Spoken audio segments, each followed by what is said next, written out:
The spiritual meaning of a lunar eclipse. When there is a lunar eclipse, according to Tantra, it's a huge opportunity. One meditation in a lunar eclipse is equivalent to hundreds of meditations in other conditions, if you understand what is happening and if you do the meditation correctly. In Tantra, as in Taoism, as in alchemy, as in esoteric Sufism and Kabbalah, there is a connection, as in the school of Gurdjieff. There is a connection between our being and just about everything else. And the planets, the sun, the moon, they are of no exception. A moment like a lunar eclipse gives a very unique possibility of shifting. There is a certain, let's say, opportunity.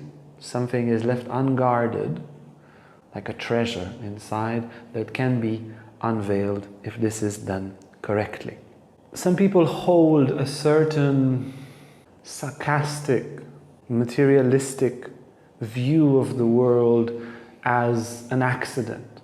Yeah, the universe as an accident, life as an accident on an accident, human beings as an accident on an accident on an accident, consciousness as the accident of human beings and more developed animals.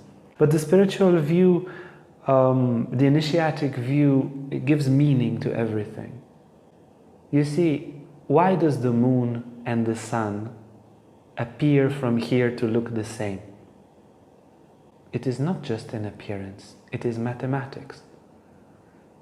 The diameter of the moon is 400 times smaller than that of the sun. So the sun in diameter is exactly 400 times bigger. What's the difference between the distance from us to the moon, from the earth to the moon, and the distance from the earth to the sun? Exactly 400. 400 times the distance and 400 times the diameter. Yeah, and to contemplate and say, what is the chance that this would be a mistake? The two big things that we see in the night sky and in the day sky, the sun and the moon, the two big lights of our sky, have this perfect proportion, 400 times distance and 400 times bigger. So they look from our perspective the same. And that alignment allows something like the eclipse to happen from time to time. Solar eclipse from time to time, lunar eclipse from time to time. The spiritual traditions, and Tantra among them, consider this is not at all by chance, but there is an intelligent design, a wisdom in the universe. Now the moon itself is associated in Tantra, as well as in many astrological currents, with the mind, with lower emotionality, with a certain agitation. And as such, it is, let's say, agitating inside of us the subconscious in such a way. Many teachers of small children, people that work in mental hospitals, they know when it's full moon, the kids get more agitated, the mental patients get more agitated. It's somehow known among people who observe also people's behavior and the moon cycles. What happens, or what Tantra says, is that this lunar energy, when it is in its maximum, when it's full moon, is very, very agitating for our being. It makes the subconscious, negative, unconscious habits control us. And when there is a lunar eclipse, and this is the main point that Tantra brings, when there is a lunar eclipse, the negative effects of our subconscious are miraculously suspended. You see, all our bad habits, bad physical habits, be it scrolling, be it eating, drinking, consuming something that's not good for us, be it negative relationship habits, be it negative thinking habits, guilt and self-sabotage and self-hatred and lust and you name it, all the things that agitate us and we can't control, they are agitated, uncontrolled energies from the subconscious.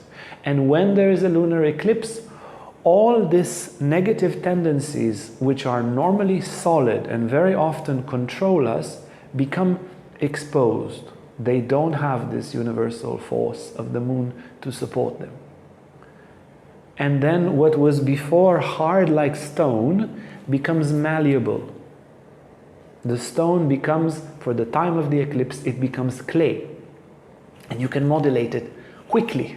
You have half an hour, 1 hour.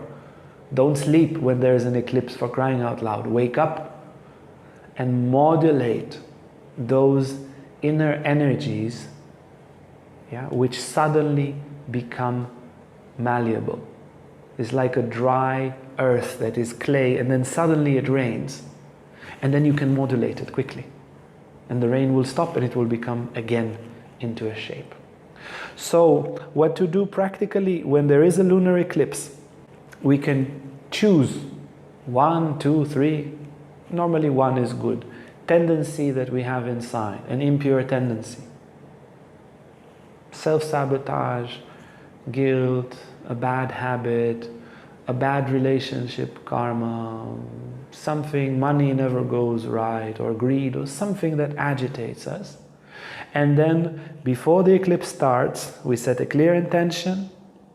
I wish, I want, I choose, I intend that this meditation that I will do now will purify this aspect of my subconscious, will purify my guilt, it will dissolve, or health issues, whatever we have there. It's good to meditate very intensely, or pray, for those who have a devotional temperament. Bring as much spiritual light, each one with their own technique. In some of the translations of Dhamara Tantra, there appears there exactly what to do in an eclipse. Not in all translations, but it appears there what to do in an eclipse. There is a specific mantra. Each one can search if you feel there is a specific mantra to be used in an eclipse. Basically, it's the time to bring the light of consciousness. So each one, you use the strongest spiritual technique that you have in your disposition, and you use that spiritual power. That's the modulation of the clay of the subconscious. The stone becomes clay, you work on it for 45 minutes, half an hour. You don't need to do much. Set an intention where you want the spiritual light to arrive, and then blast the best meditation, best prayer. If you're not habited with prayer and meditation, the best whatever spiritual practice, be it that you do your qigong or you do your breathing exercises or hatha yoga, but you bring a spiritual power and then direct it to purify that area inside. Personally, as much as I can, I never miss an eclipse and meditate very, very intensely, and it feels, with an open heart, quite remarkable. Quite some shifts have happened, also myself, also friends around me that have been doing such practices. Is like a golden moment. Hundreds of times more efficient than other moments. Is very important to use it and to use these movements of the universe to purify inside.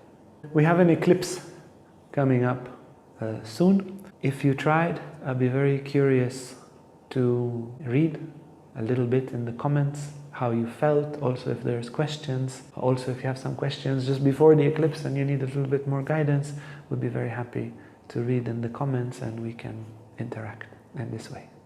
If you like this video and want to learn more about Tantra, about yoga, about psychology, emotional healing, lives of saints and the scriptures, then hit the bell, like, subscribe, and you'll never miss an upload. Thank you so much.